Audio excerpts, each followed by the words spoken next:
Hello, and welcome to the Screen Composer Studio, a podcast about the musical storytellers behind some of your favorite films, shows, video games, and more.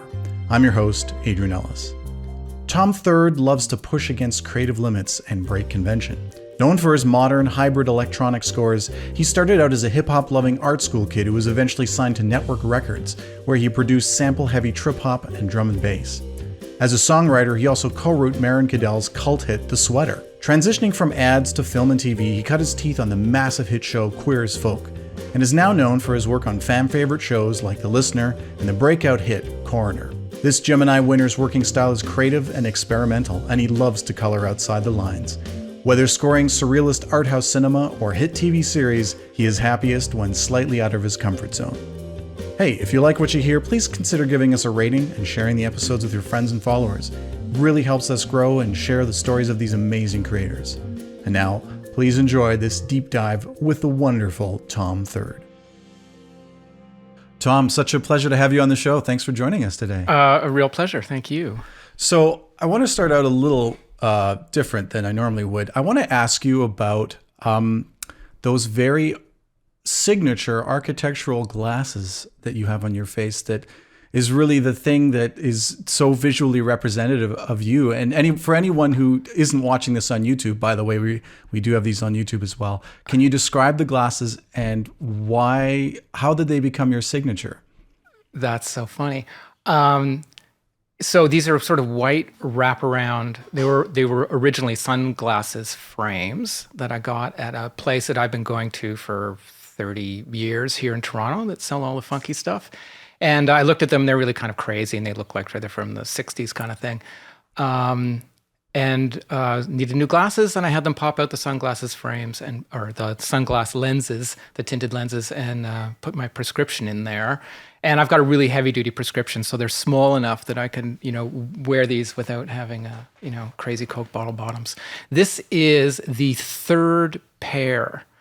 I started wearing these in about 2000 or 2004 or something like that. I wore the first pair completely out, and I became so attached to them that I went on eBay and I bought the rest of them, like in the world. So wow. I just scoured about two pairs from Italy, and one pair came in from Miami. So this is the second pair. I've got one more white pair on the runway downstairs, and then I have a black pair. So I may not change out my days. I'll be wearing these glasses until I die. Oh man, it's going to be a real shock to the system to see you next time if you have a different color on your face. I'll be like, yeah. What? Yeah, I know. Well, for someone I've worn glasses since I was a baby. They knew, my whole family's myopics, so they knew immediately that like this kid will not be able to see, of course. And so there's no pictures of me, even as an infant, where I'm not wearing like crazy glasses. It's all very adorable. In retrospect, it was terrifying as a kid. But I can imagine. Yeah, I had the braces faces, right? So I had the mouth gear with the massive headgear, right? Yeah, the whole headgear thing. So having things on your face when you're a kid is not fun. Yeah. It's not a really common thing for composers who are so used to being in the background and sort of behind the scenes to sort of stand out visually. Is that something you think about, or is that just like, it seems like you have a lot of fun with visual stuff as well? I cannot tell a lie. Yeah, that's absolutely always been a concern. I think, when you're awkward and nervous in high school, you try and find ways to, stand out, fit in, be recognized. Mm-hmm. So immediately for me, that was like listening to crazy music and hanging out with all the music people in high school, getting into clothes and being that new wave kid with like the crazy asymmetrical Depeche Mode, haircut. I did all that stuff in high school and never kind of stopped. Right. So it's still kind of like I like to dress up. There's still that kind of, pop star kind of vibe a little bit that I totally get into. Right. That's awesome. So how does music and sort of art, is music and art sort of track kind of simultaneously for you? Was that always the case growing up? Yeah. I mean, it was more art at the beginning. I drew, cars and spaceships, my earliest, memories. I still have those drawings from when I was 5 of like spaceships and stuff, Star Trek stuff. And I drew, every day of my life. And then ended up going to art college and continuing that. But the music thing was always in there. And I started taking piano lessons when I was, I don't know, probably 9 or 10 or something like that. It was a thing in our family. Like everybody sort of did a bit of it. Was it a musical family? Like, was there music in the blood? Nope. I would say no. I mean, maybe, like my grandmother playing like church hymns on the upright. Not something I really even saw. But I think that was the extent of it. But it's not like, my mom and dad listened to a ton of music. I can think of 3 iconic records that, I heard as a kid. And they just got played infinitely. But so, yeah, the music and the art thing tracked kind of together. I played in high school bands and did all that stuff, but was still kind of doing the art stuff. And then when you get to art college, those things fuse in a pretty amazing way. In that there's tons of people who are into music and are in bands at the same time. They're doing their art college stuff, sculpture and metal work or whatever. And, there's a long legacy of bands that, come from that background, whether it's Blur or the Beatles or whomever. Talking Heads. Yeah, exactly. And do you have like an early sort of memory of when music sort of hit you, or when you had do you have a memory of like a really profound moment where music really had a big impact on you? Yeah. I mean, so, coming back to my parents' records, everybody in the 60s had the soundtrack to Lawrence of Arabia. And so my mom would play that, I feel like every Sunday, that record went on and she would hum to it. And, that amazing, Maurice Jarre, melodic work that's so striking and still influences me to this day. That's a record I play for my students, not because it's that relevant, but because it's, so meaningful to me. Sure. There was this oldies program that I listened to as a kid, and the theme music was Green Onions by Booker T and the MGs, that classic organ riff. And that blew up for me. It sounded, we watched Star Trek as a family growing up. Those are my oldest memories of the family sitting around the black and white TV, which means that's before 68. And there's a whole bunch of these 60s soundtracks that were borrowing from the pop music of the day. So they brought organ into it, to sort of mimic these sort of combo organs that you were hearing in the Animals or something like that. And so when I heard the Hammond, and it's not even the Hammond, it's when I heard transistor organs for the first time in the early 70s that sort of sounded like synthesizers. Like I didn't know what that sound was, and there's those weird stops. And it's really specific to that transistory, distorted Italian film music kind of Farfisa sound really stuck with me. And I had a collection of organs here for a long time because of that music. But the kind of that futuristic spy vibe of Green Onions and those Jerry Goldsmith soundtracks, that stuff hit me hard. And Were you ever a John Barry fan? Did you get into like early John Barry? Absolutely. My dad was really doing that stuff too, even before, like with the John Barry 5 and even before the James Bond stuff. Yeah, precisely. So, in the early 70s, the first James Bond movie I saw in a theater was Man with the Golden Gun in 1974. And, but prior to that, ABC Sunday night movies or whatever it was, they'd show a James Bond movie, once a year or something like that. It would be a big event, right? Everybody in the neighborhood stayed home so they could watch Thunderball again or You Only Live Twice. And the sound of those, particularly the score for Thunderball, which is one of the sort of most fantastic and evolved ones that John Barry did, I think, where he had all the themes in place and he got that timpani out, and there's great chase music in that one. It's the first CinemaScope one too, which is so great. Those were gigantically influential. So I really connected with that stuff and how he's all, and there's always that surf twang guitar and stuff that's, Oh yeah. Super, I dig. So yeah, all of that kind of 60s spy music, I still write those chords. I'm still doing that stuff. I've never gotten away from it. I was checking out an album that you released in 2001 for Nettwerk Records called Continuous City, and it's a trip hop. It's basically a trip hop record, more or less, with some drum and bass stuff and lots of loops and crazy textures and really interesting sound design, which really does track with what you're talking about now. It does have that kind of hallmark kind of 60s spy kind of sound and a lot of that stuff as well. Yeah, and Yeah, and those were the first records I sampled. Oh, But before when I started sort of doing album stuff, I didn't know. I had studied music, but I didn't know how to really write or anything like that, or play. When about was this? Like, when did you end up starting with Nettwerk? I signed with them in 1990 Okay. or something like that. I was a baby. Mm-hmm. And I had a job colorizing black and white movies. And one of the guys that I worked with, and it was a crazy kind of strange factory of the future populated by a whole bunch of artists because it was a great job. They worked 24 hours around the clock and you could do the night shift while you were going to school. Wow. It was fantastic.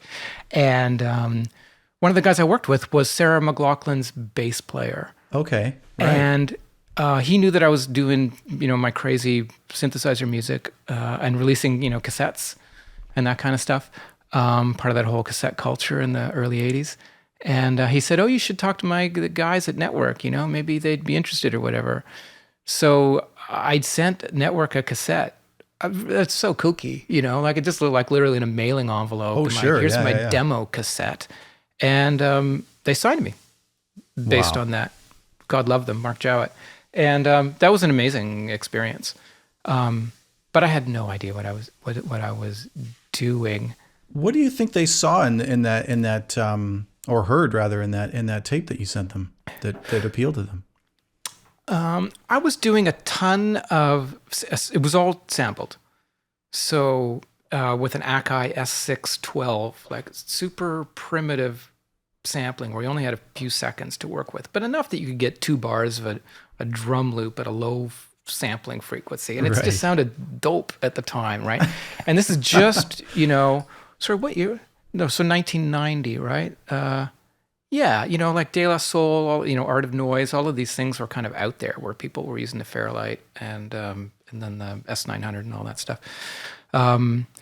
So I think and because of the kinds of records I was sampling, which was all these old spaghetti Western records and John Barry stuff and, all the records that I grew up with, like a lot of people do, but they weren't soul records. My parents didn't listen to that. They listened to Nana Mouskouri and the Kingston Trio and Xavier Cugat.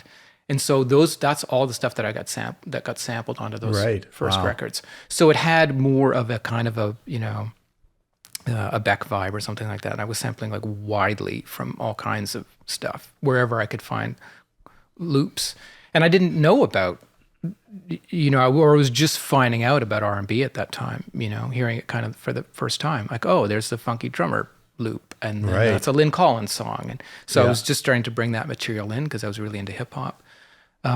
So I think it was that, and they were looking to diversify. At the time, Sarah McLachlan was kind of a huge, light on their label.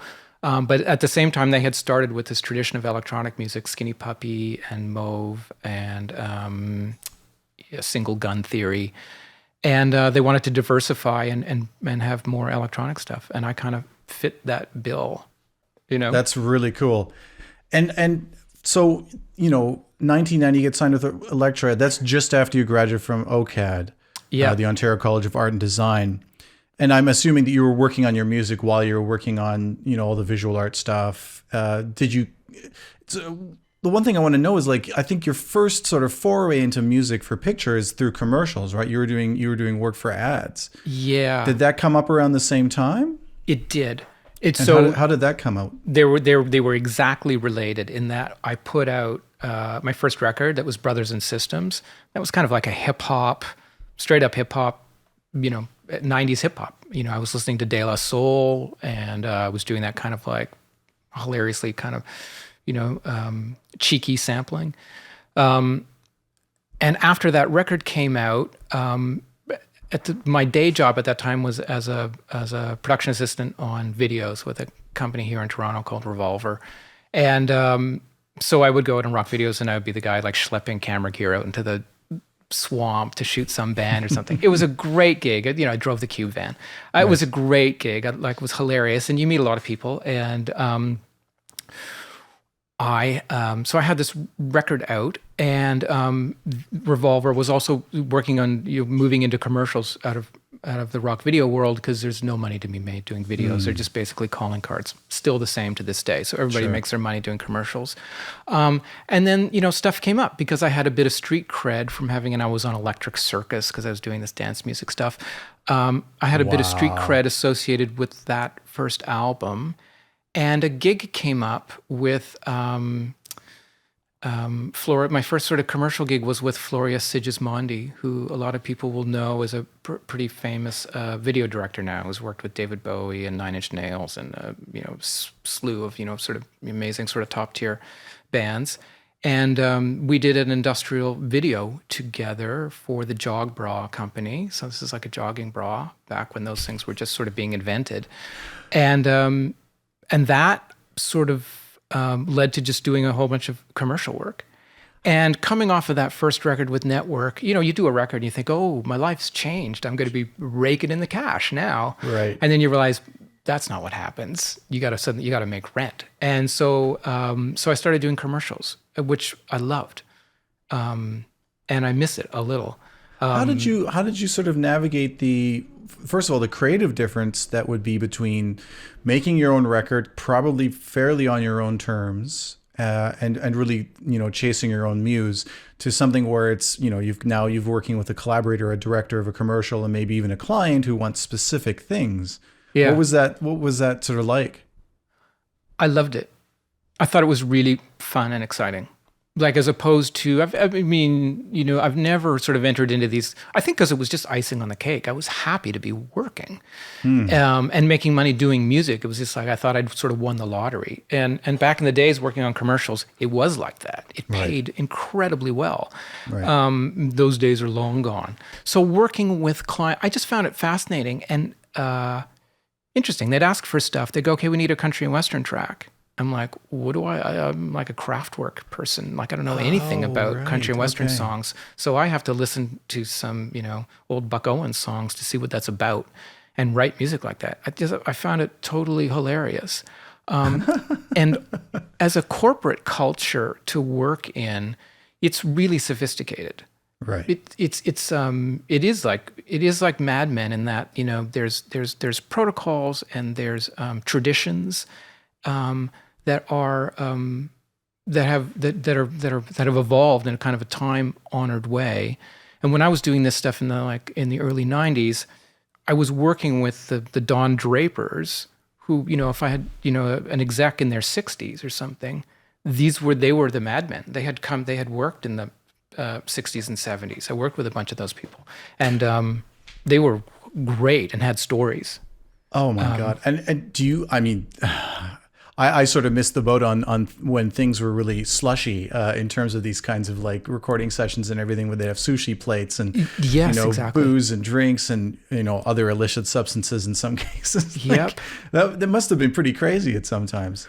For a 25-year-old suddenly doing whatever, a car commercial or something like that, and I felt so glamorous. Wow. It felt so glamorous to me. Yeah, exactly, with the sushi plates. You're like, wow, okay, are we allowed to steal that and take it home? I was used to going to gallery openings and like taking food home because I was broke. What about this? Like, did you ever return to those sampling roots while you were in there? And did it ever cause you problems because you were lifting things from records that had copyrights associated with them, or did they kind of just slip under the radar? I'm smiling because the amount of illegal things I did back in the day is radical. I'm surprised. I haven't been really called out. One of the first things I did a song with performance artist Meryn Cadell called "The Sweater." Right back before I started. I had my deal with Nettwerk, but we hadn't put the record out yet.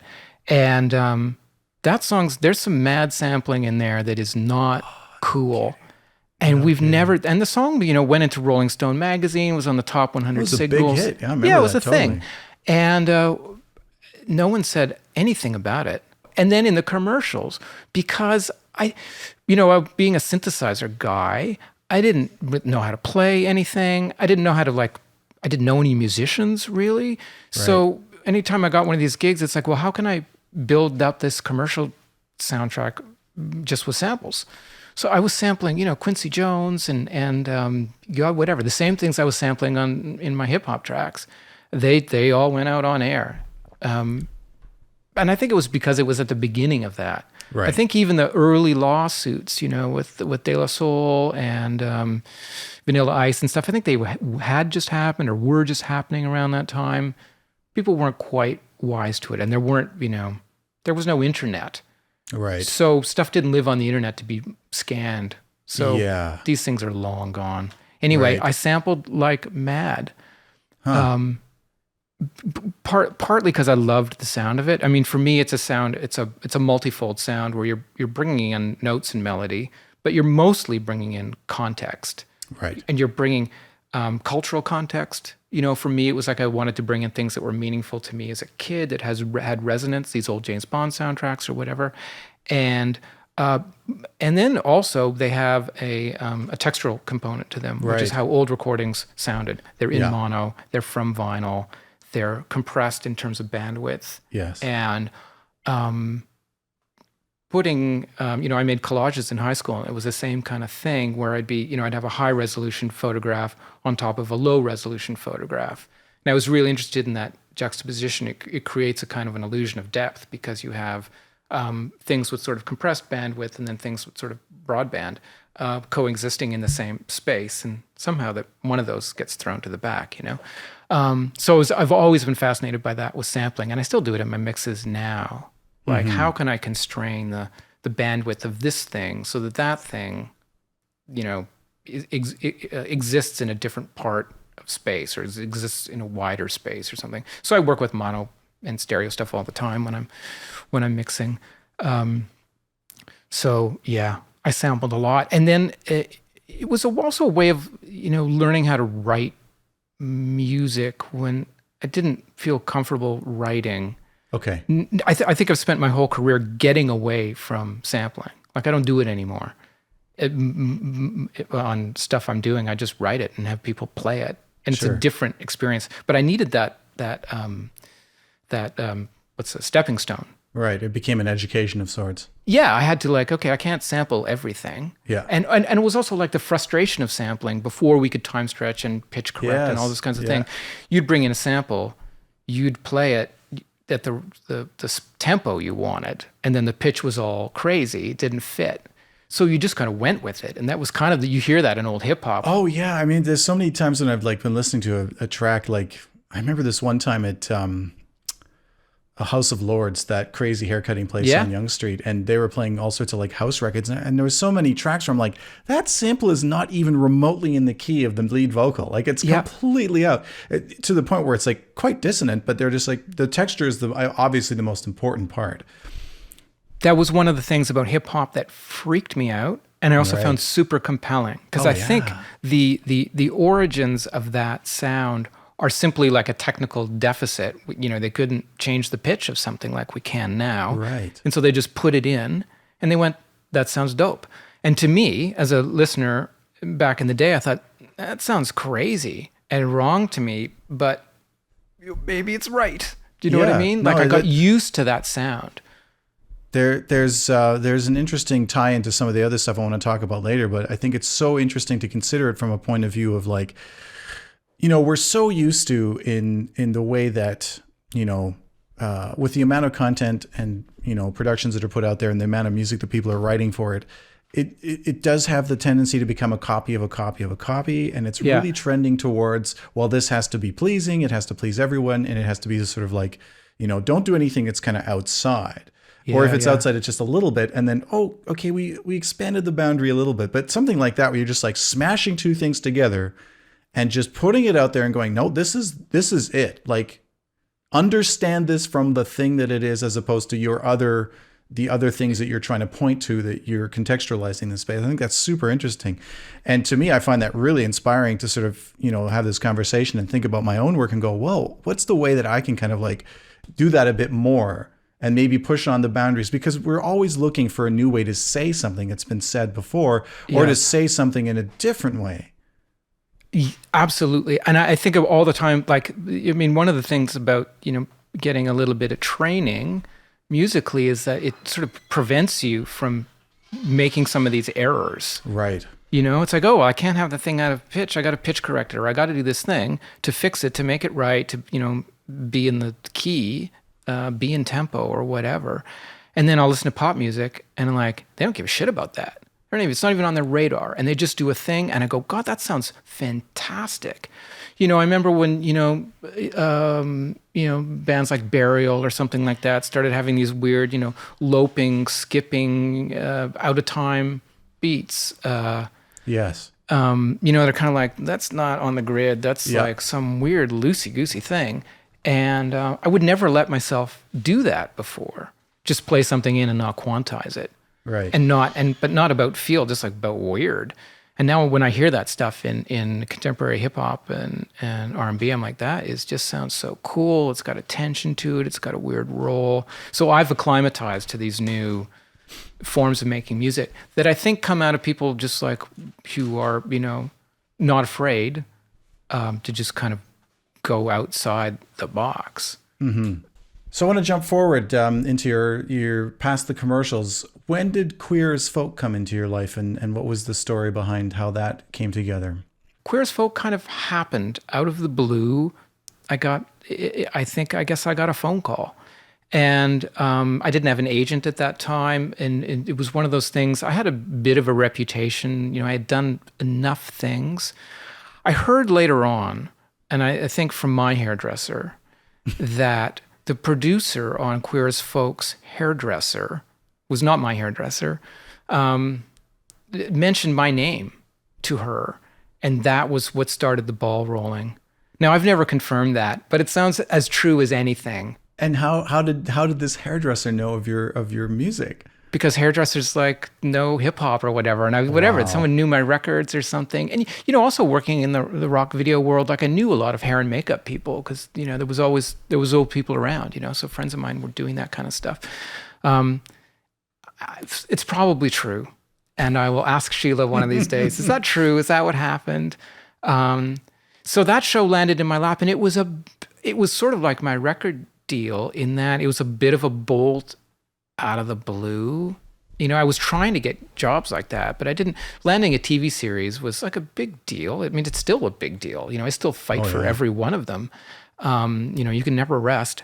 And they really took a chance with me because I didn't know what I thought, because I'd done a feature film and a bunch of commercials and some records, that I was well equipped to do long form drama.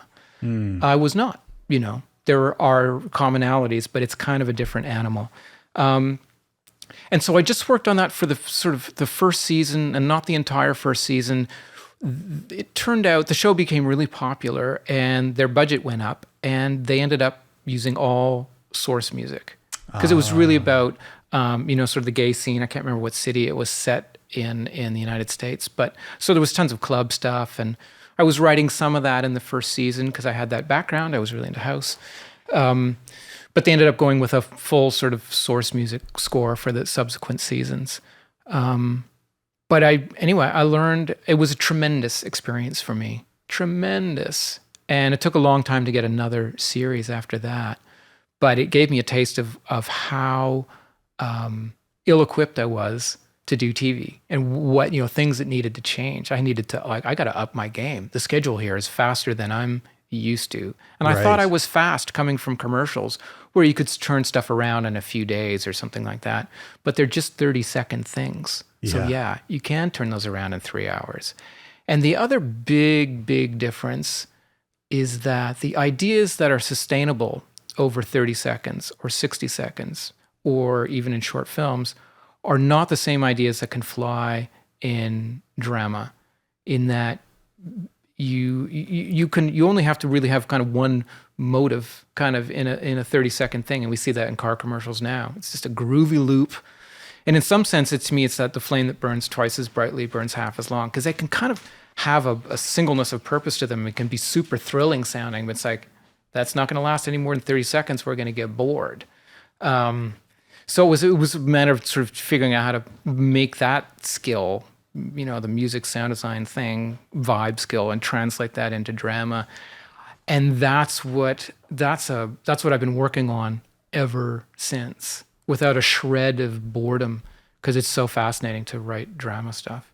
As I started getting into writing more for the screen, I found one of the challenges to be thinking less in terms of vertical structures and more in terms of horizontal structures. Yeah. So things that evolve over time, and melodies and chord progressions, and where this is going in a bigger arc, a much bigger arc than a 3-minute song that has a lot of repeating sections, because the song is about an idea that's encapsulated and sort of self-contained. Whereas no, this scene is moving and changing, and these people are like coming in and out. What are some of the things that you hook onto when you, let's say, for instance, you get a scene for the first time and you're going to have a meeting with the director or the showrunner to talk about it? What are some of the things you hook onto typically?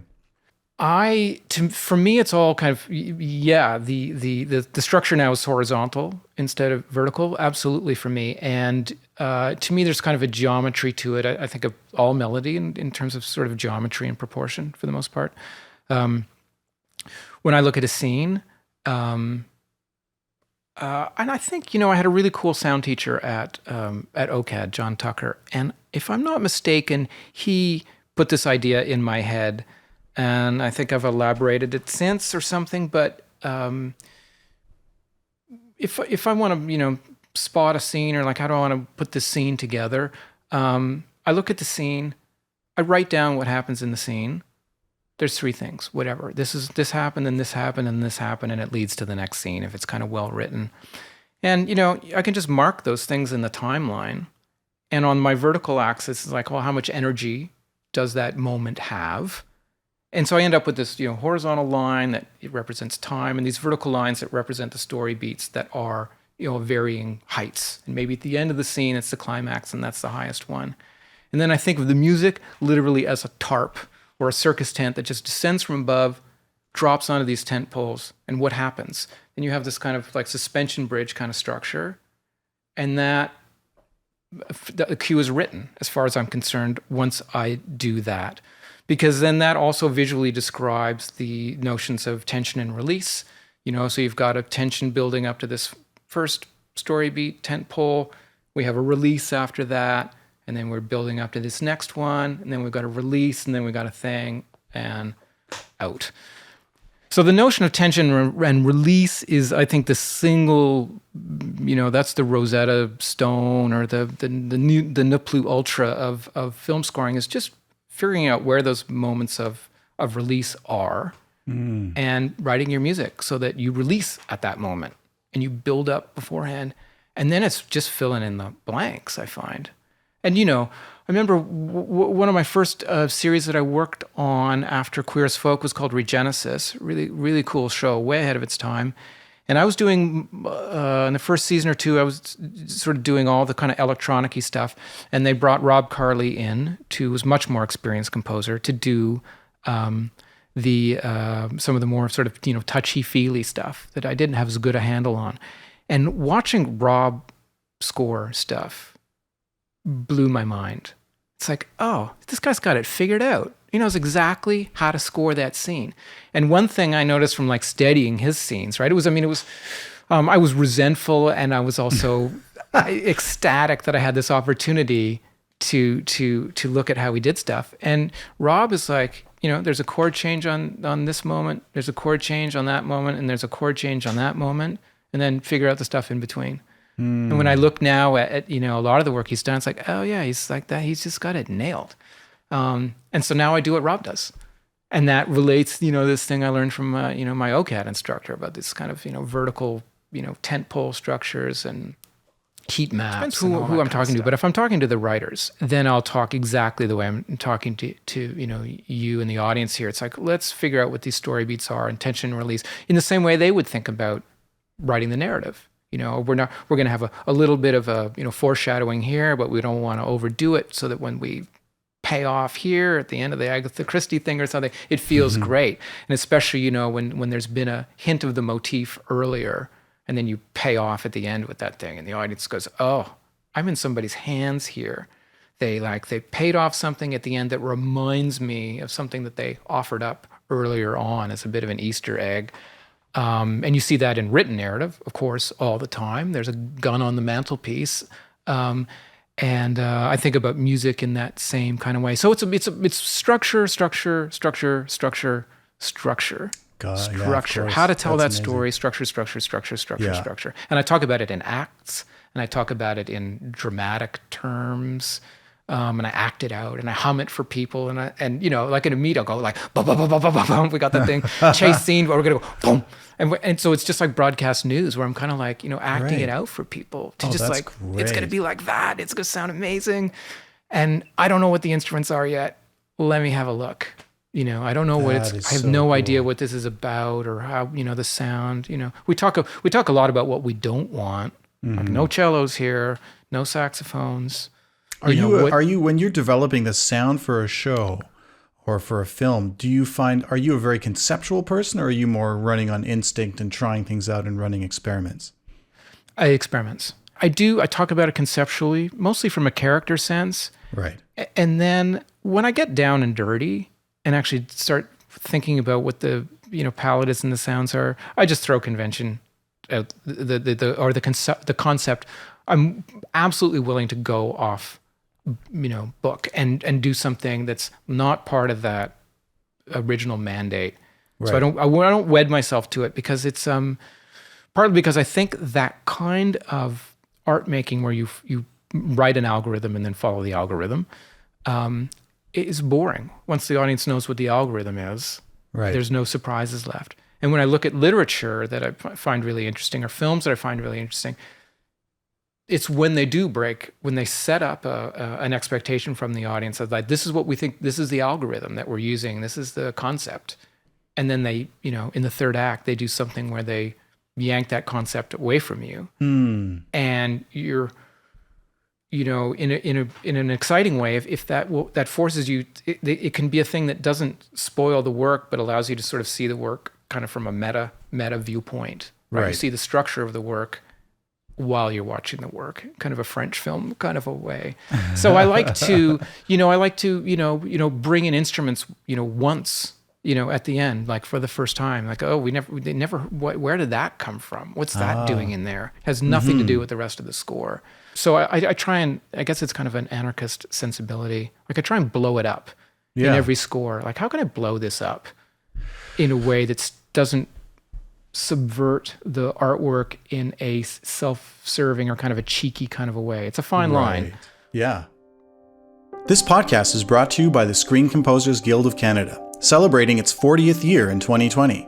The SCGC is a national association of professional music composers and producers for film, television, and media, whose mission includes promoting the music, status, and rights for film, television, and media composers in Canada. Special thanks to the SOCAN Foundation for financial support. For more information on the SCGC, please visit www.screencomposers.ca and follow us online at Screen Composers. And now, back to our show. That idea of throwing convention out or bending the rules, blurring the lines between what is expected and not. I'd like to sort of talk a little bit about your relationship with a filmmaker named Philip Barker.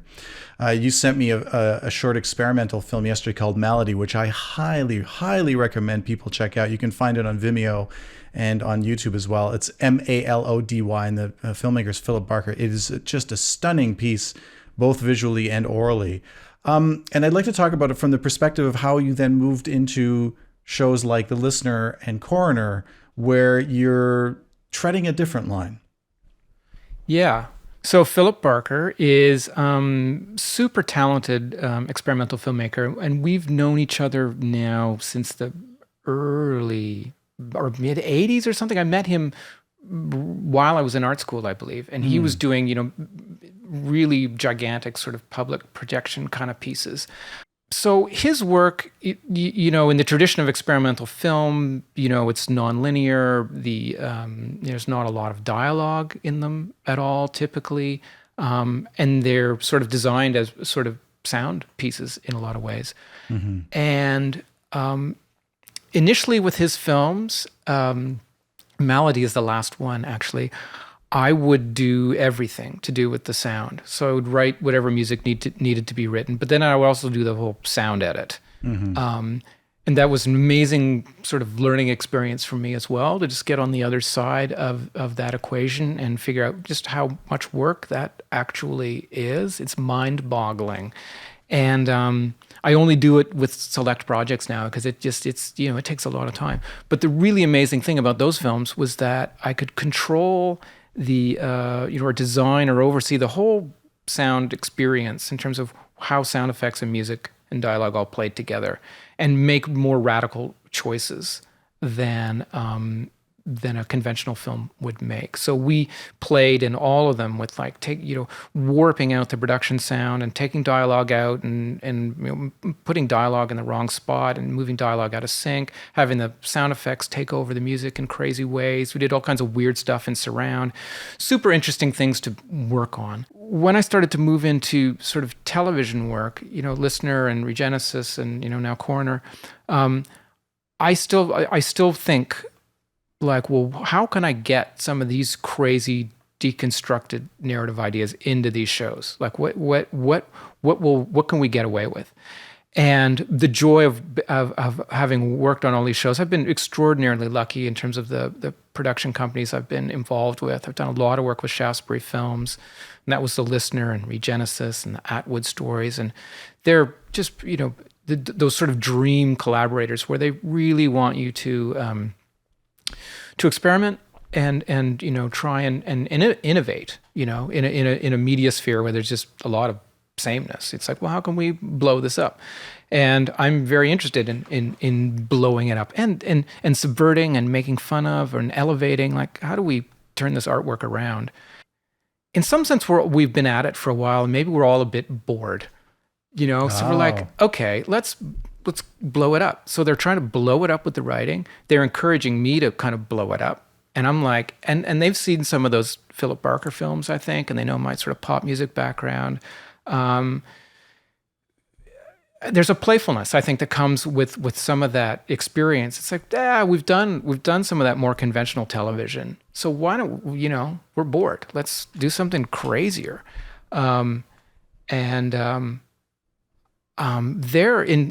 It's also, they're a bit crazier than I am. It's one of the joys of working with them. In some sense, you work in television, and certainly working on ads, you get used to, pleasing your client.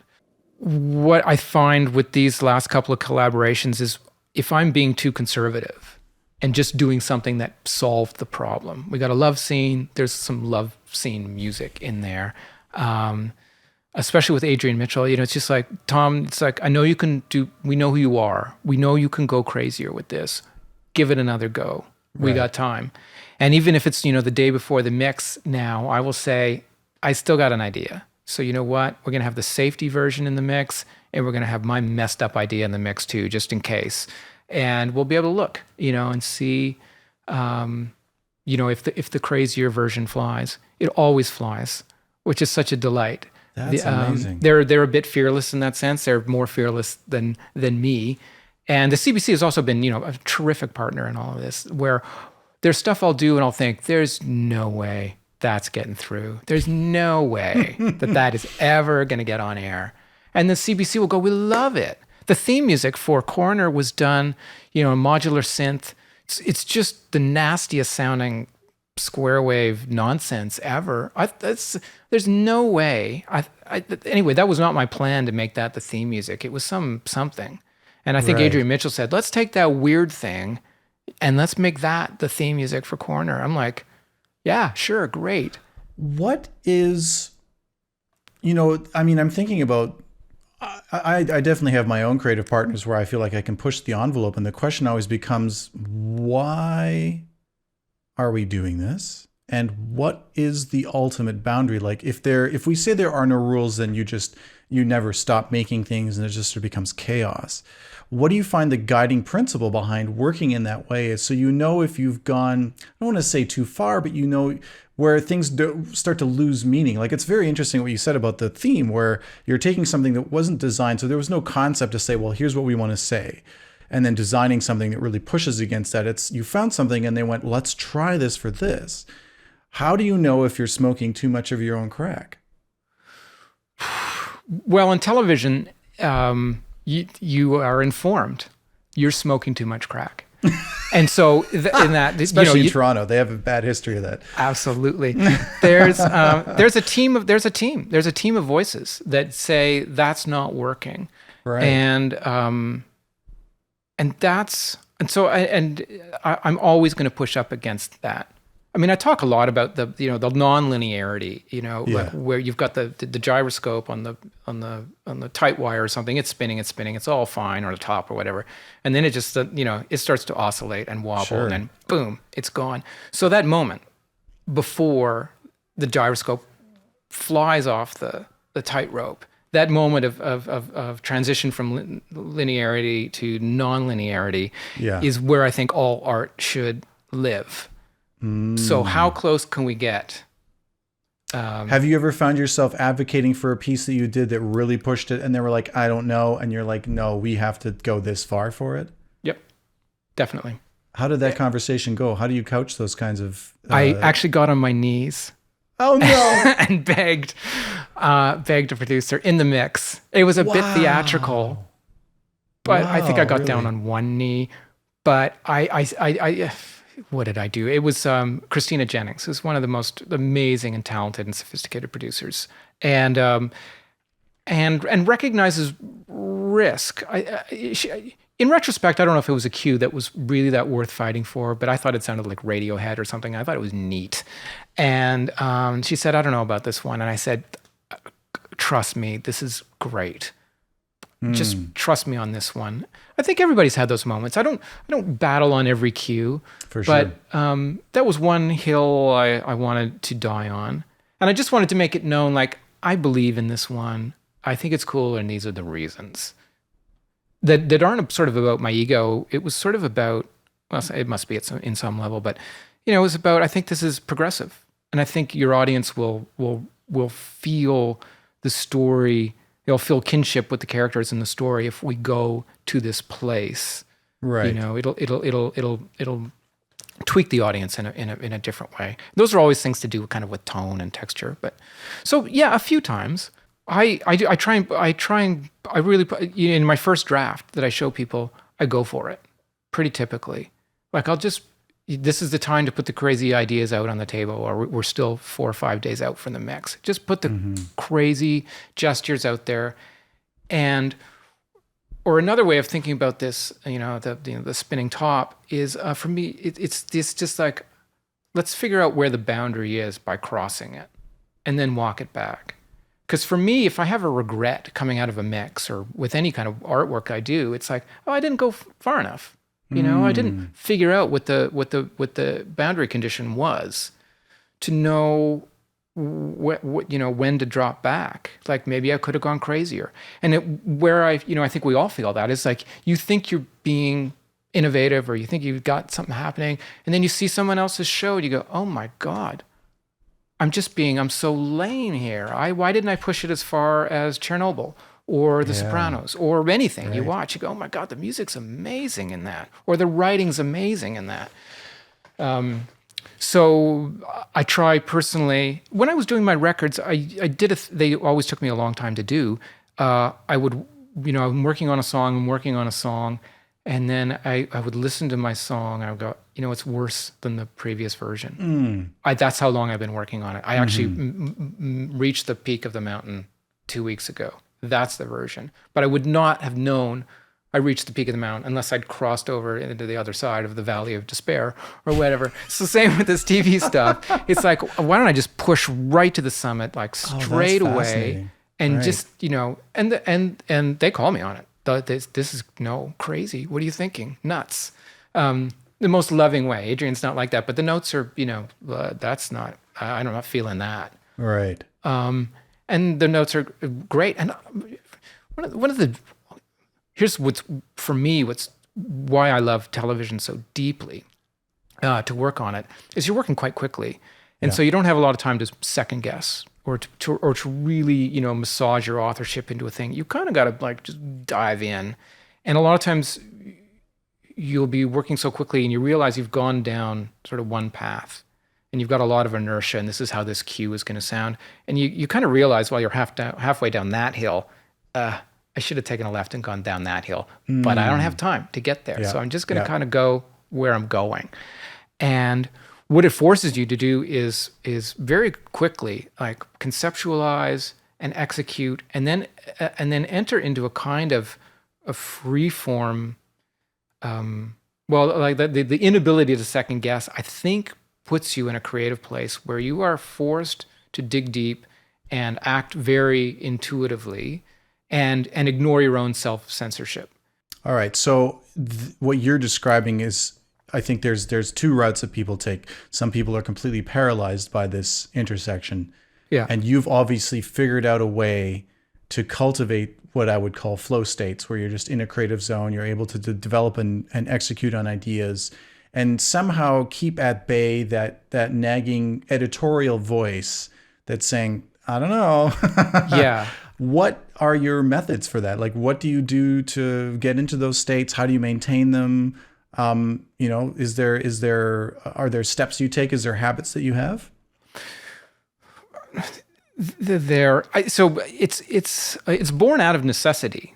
Mm-hmm. I feel so. It's because when I work on my own stuff occasionally, like I get back into sort of second guessy, self-editorializing, all that kind of stuff, because I have the luxury to analyze more with the thought that, oh, maybe if I think about this more, the writing will be better. So the TV deadlines help squash any of that. I mean, part of it is just a disposition thing. And some of that comes out of some of the experiences. Like, it won't be the end of the world if you don't get there. Or it's not perfect. Everybody in television is working fast, and they all recognize that, not everything is going to be 100%. Not every cue is going to fly.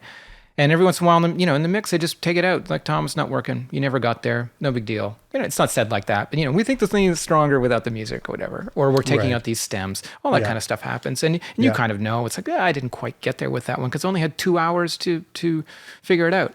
It used to scare me more. And I find it scares me less now. I used to be a bit more anxious about meeting the deadlines, or can I do this within this amount of time?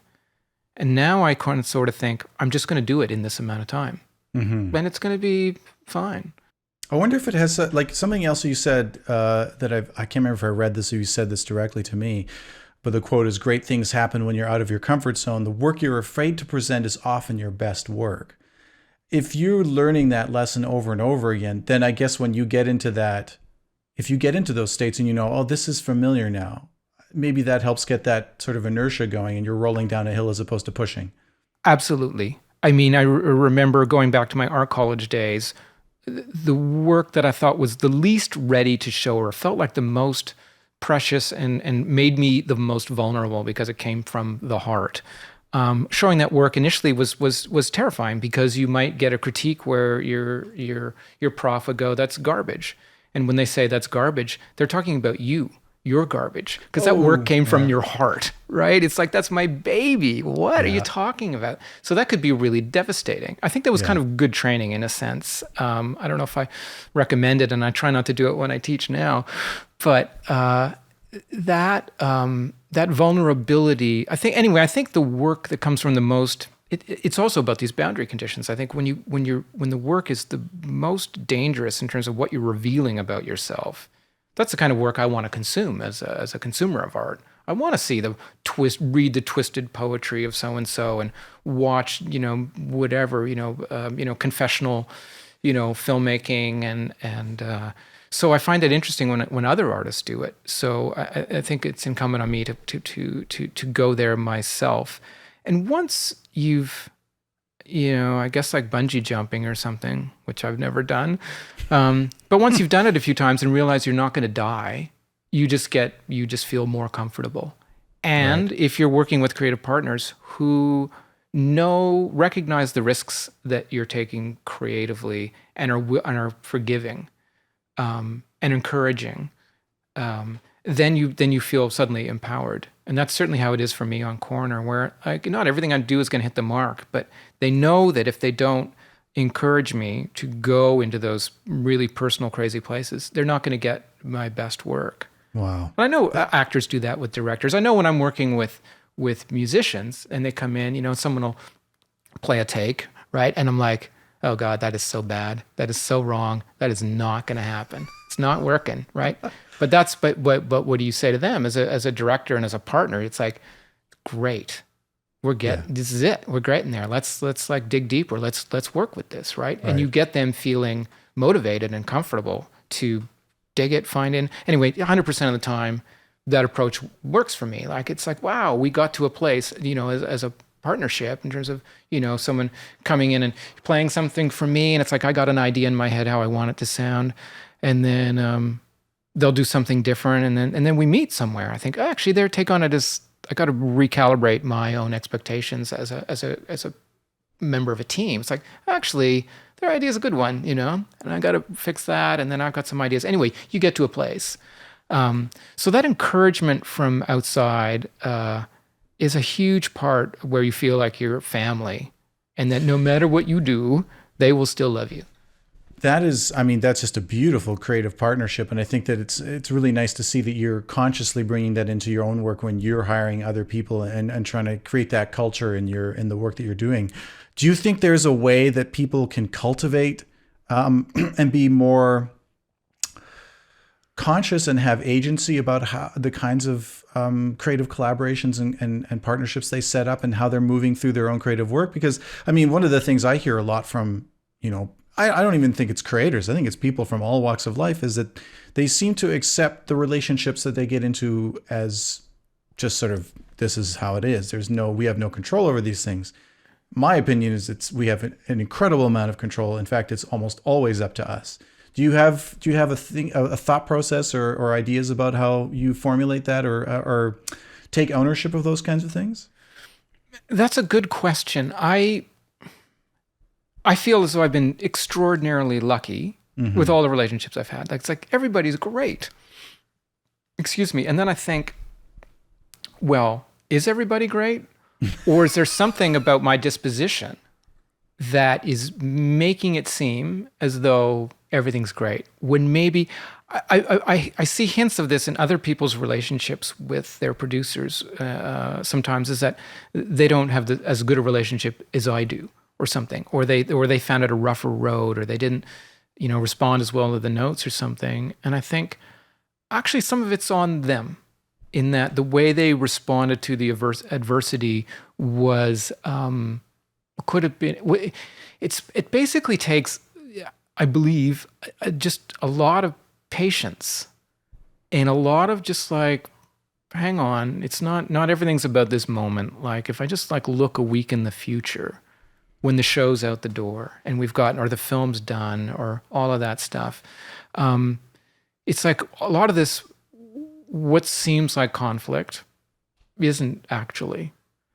It's just not that bad. And I noticed when I used to do commercials, we would, and maybe that's where some of this experience came from. I was doing these commercials all the time, and we would fret, maniacally over every frame, right? And every gesture. And it was as though it was a science, and that we were tapping into the cortices of the audience. And if we just do this one thing, they're going to buy that car. And we just got to change that one thing, move that word here. I started to sitting in those sessions, I thought, this is kind of a bit preposterous. It's part of what's justifying these huge sums flying around. And it's as though we, understand the human psyche. And then a week later, or even an hour later, I would look at the commercial on air. I go, what was that thing we were arguing about?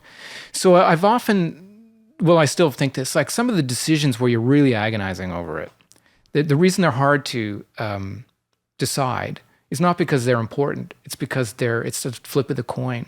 Like, just flip the coin. This note here, that note here, this thing here, that. Just flip a coin. The reason it's so hard is because you don't have enough, because the choice isn't obvious. When the choice is obvious, you go, yeah, take that music cue out. Yeah, cut that scene. The actor didn't do that right, or whatever. Those are obvious, and make those choices. But this super microscopic stuff, I don't know if it's relevant in the end, because I don't even hear it when I look at stuff that I've done a few years ago or something. It's like, I know we struggled over that cue. Sounds fine to me now. Right. Or I hated it when I did it. I thought it was junk. And then someone will put it in a temp track later on. I'll go, who did that? And they go, well, that's you. That's stuff you sent us. And I'm like, oh, sounds good. I like it now. Yeah. So it's just a disposition thing. I think it's just like stop for a moment and just think a week in the future about what is this decision really yielding for us, and should we move on? So when I get notes from people, I just try. I do them. For all of us, you come in as artisans. We're just there to sort of serve the narrative. So I think of music like cinematography and production design and costume design. They're all just as important. They all tonally sort of set the mood. The costume design does as much for me as the music does in a lot of films. And if the costume design is bad or off, or this period stuff, and it's like some 60s film when they're over baking the costume design, that kills it for me in the same way a bad score would. Or the cinematography, it's overlit or something. I see stuff all the time aesthetically. I go, I just don't, it's not working. It looks like TV to me. I love that. I mean, I'd really want to sort of pause on that idea that it's a disposition thing. You're taking a step back, look a week into the future, ask yourself, how important is this one decision? Step back from your own ego and how important you think the work you're doing is in the context of what you just said. All these are the departments putting in their heart and soul. And the one thing I would say, when you talk about disposition, it makes it seem like, well, it's either you have it or you don't. I think that can be cultivated. I think you can decide to, look at it from a bigger picture and not go down the road of going, my music is being thrown at, or I'm not being afforded the right amount of respect or whatever. That's. Yeah. And disposition.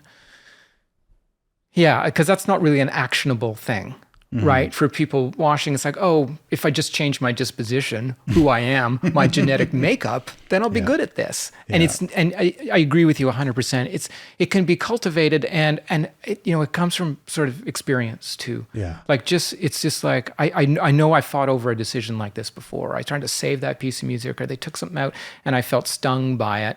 And then I realized later that I didn't feel as stung or disrespected as I did initially. Right. I still think of it as such a privilege that it's half the time I don't care what they do with the music. I'm just kind of happy to be in this business and be associated with these people. So disrespect, never in my 20 plus years of doing this have I ever felt disrespected. Not well. Now I can think of one, but. By and large, we won't go there. Yeah, and 1 out of a billion times. It's like people, particularly like, everyone's a creative. That's the thing. Sure. You're working with writers, and they're all, that's why I have such a kinship with them. They feel just as possessive and precious about their creations. They're also afraid. Right. I've got a script. Will you look at it? Maybe. It's exactly how I feel with my music. I've got a music cue. Don't hit me. And then you read it, you go, that's a great script. I love it. You took some real chances there. Right. And that's what people say about my music. So, having those people in the room, whoever they are, it's just, fantastic. That's beautiful, man. So it gets easier. It gets better. So in terms of the business of what we do, what's your headspace like in terms of that? Do you feel hopeful about the future? Do you feel like, what are some of the challenges that you see us facing as a community or as an industry? I wonder, in the pre-internet era, you wrote a piece of music and that was it. It got placed and then it never, that was the end of it. This endless accrual, it's accruing of library music. Mm-hmm. I think about it like Venice, like the water's just rising and rising and rising and rising. There's so much stuff. Yeah. Like there's a foreseeable endpoint where it's a million monkeys, in a room have written the works of Shakespeare. Right. There's so much library music that there is a way of temping or using library music to score a film. People are doing it. Martin Scorsese's been doing it forever, and every commercial now, and and the library music is good. It used to be garbage, but now it's all top notch. I wonder about that far off future where Right, AI yeah. can just like pluck the perfect thing from the database of 20 billion library tracks and just score your film for you based on a film you input. I think that, the way you've approached both your creative output and the way you work with your collaborators is a shining beacon of hope in that context, because in the end, we're all humans telling each other human stories. And if we're no longer interested in sitting in a room with someone or even having any kind of surprise or having a sense of fun and discovery and, a journey or a story that is a story. I mean, every time when you're working with someone or doing something, it is about a story that you're creating together about how you made this thing. If we're not making things with other people and we're just like hooked into a computer, like, the Matrix, God forbid, Yeah. I don't know. I don't think people will want to live like that. So I do think, there's certainly going to be an adjustment where I think a lot of low budget stuff is going to be made that way. But I think that it's not as much about bespoke. It's about that collaboration. It's about that deeply human reason why we're making stuff. And so I think your example of how you work and how you've worked with your collaborators is a beautiful one. Because I think that's the way forward. I would encourage other people to sort of like find out what your weird is, turn it up to 11, and find the people that want that from you, because that's what you've done so beautifully. Well, I often think of the work itself, the show, the record, the music, whatever, as a byproduct. It's like data exhaust. And really what the pursuit is the pursuit of us as humans and as family to pursue this creative experience together. Because let's say I did a show or you do a movie, let's say the movie never gets released. The experience you have creatively making it is profound. It's the reason we get up in the morning, is to actually do it. So people will continue to pursue that experience for sure. And I think that's palpable for the audience. I think people can sense that when there was, even if you're making a dark show about dark things, if there's a sense of joy about it, even from the, you just like had a great time collaborating with your partner to make this grimy sounding track that just like expresses that darkness so well. That's palpable than something that was just like thrown off, didn't care, no one really wanted it. There's no one was fighting, right. in the making of that piece, or there was no one getting on their knee to like beg to keep that cue in, or all of that kind of frisson that happens when you're in the the development process. I believe you can feel that. And you see it in paintings. You look at an old, Willem de Kooning painting or something, and it's like the brush strokes are mad. That guy's angry, like you can just feel it by looking at it. And that really translates through compared to illustration or, anyway, that's just an example. But, all of this golden age of television stuff that we're all, singing its praises, the stuff that's really blown up is every single time, House of Cards or whatever it is, it's where the studio execs said, make your weird art, and we'll support it because there's so much demand. Like, who cares if this doesn't fly, right? Because you can, and every one of those shows, and the weirder ones are really finding their audience for people like myself who actually don't watch television at all. So the weirder and crazier it is, that's the stuff I'm going to gravitate toward. Like, strangely, right. I don't watch television. Even though I work in it, I don't. You don't eat your own sausages, eh? I don't. I don't. I don't know. I've never watched much television really, and still don't. I love working in it. I think I have this fantasy that's there's some purity in that. In that because I'm not sort of immersed in the culture so much. I'm drawing my references from other art forms typically. Right. A lot of documentary and whatever literature and weird music and stuff. But all the time in meetings they'll go, Tom, have you seen like such and such, or this thing, or that show? And it's like it'll be Game of Thrones or something. It's like, oh yeah, absolutely amazing Game of Thrones. I have no effing clue about. I've never seen Game of Thrones. I've seen like half of one episode. Wow. I'll get there, but I usually have to bone up after those meetings. I pretend I've seen them. I'm the same way. That's really funny. So what are you working on now that's exciting? And any personal projects or other things that are gearing up that you're excited about? Yeah, I'm not one to kind of, I don't relax easily. I mean, I have during this pandemic. It's all been sort of self-care mode, and I've been losing weight and getting in shape, and it's sort of like spa day every day. I'm really, so Coroner's coming up, thank goodness for season 3. And I get excited. It's like first day of school for me, Awesome. It's like knowing that this is coming. So I'm in conceptual mode. I'm recording a bunch of stuff that I don't know how it will be used yet, but it's getting onto the hard drive. I've got this sort of, earthquake transducer mic that I got. So I've been going out on my bike and recording the earth. And cool. It's pretty wacky. I don't know how it's, it's all low frequencies. I don't know where it's going to fit into the score, but I'm just doing that. I'm in asset acquisition mode, which for me is going out with a field recorder and recording every crazy thing. And I'm feeling emboldened, as I was talking about these guys before. They want the weird stuff, so they're going to get the earthquake microphone. So it's going to record the skunks and whatever. I love it. When I was working on a friend, Tamara Williamson's record, did a little bit of that stuff.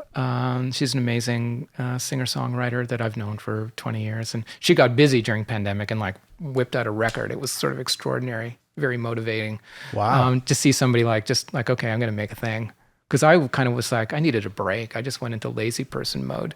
So, Coroner's coming up. And then I have increasingly sort of robust teaching schedule, which is one of the loves of my life. So I've had the good fortune to go back to OCAD, and I've sort of been teaching there off and on since '96, basically. So it's been a long relationship. And so we're teaching remotely this year. It's all going to be over Zoom. I have no idea how I'm going to do that yet, because I really enjoy the performative aspect of it. It's fun. And they like it, and I like it, and it's a big song and dance. And it's like me, talking about music with, my producers. It's like I dance around, and it's a great time. Where can people find out more about you and follow you online if you do that social media thing at all? I have a website, www.tomthird.com. I haven't updated it for a year, and I've done some good stuff on there. I encourage everyone to check it out because you have lots of videos of process stuff and some of the more art films, and even some of your visual art is up there as well, right? Yep. I should have updated it sometime during the pandemic, and it's on my to-do list. It keeps getting subverted by other things, but it's like I haven't talked about Coroner or Dead Still or all these other things I've been working on. And then that's me online. It's also you're keeping it lean. That's keeping the mystery alive. Who is Tom Third? Social media, I love it, but it also makes me sad, like everybody else. Yeah. And I've never been comfortable with the kind of proselytizing that kind of goes along with it. I've acclimatized to talking about myself. I think we all have, but it still feels a bit odd. Yeah. I'm happier sometimes when I'm not on it. But find me. I'm like, I friend everybody that friends me. So there you go. You friend everyone. That's awesome. Well, Tom, this has been absolutely a delight. And thanks you so much for joining me today. Great to hear about all your work and your really inspiring, ways that you're moving through life and creativity. It's been a total joy. Thanks kindly. Likewise, really fun. Okay. Terrifying, but fun. All right. Have a great rest of your day, man. Thanks. You too. Thanks for listening. If you enjoyed this conversation, please consider showing your support by giving the show a 5-star rating and sharing the episodes with your friends and followers. The Screen Composer Studio is produced by myself, Adrian Ellis. Graphics and post-production assistance by Nick Grimshaw. Special thanks to our managing director, Tanya Dedrick, as well as Charlie Finley, Elizabeth Hannon, and Guggan Singh for their support. For more information on the SCGC, please visit www.screencomposers.ca and follow us online at Screen Composers, or reach out at tscs@screencomposers.ca.